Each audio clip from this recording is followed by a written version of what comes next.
sien om na hulle. Eksodus 20 vers 12 sê, eer jou vader en jou moeder, dat jou dae verleng mag word in die land wat die Here jou God aan jou gee. Eer jou vader en jou moeder.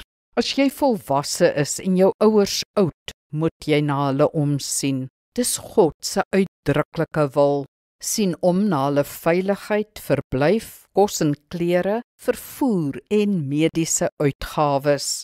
Praat openlik met hulle oor hulle geldsake en neem beheer as dit moet. Onthou, inflasie verminder hulle pensioen jaarliks.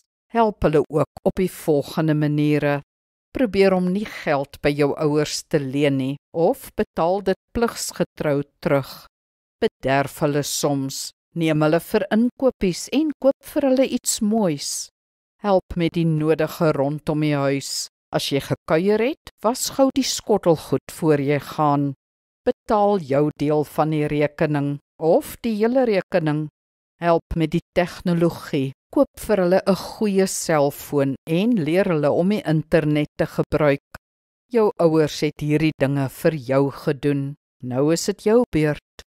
Kom ons bid saam. Hemelse Vader, help my om nou die volwasse en verantwoordelike een te wees en na pa en ma om te sien. Hulle het my nodig, soos ek hulle eens nodig gehad het. Amen. Die Here seën jou.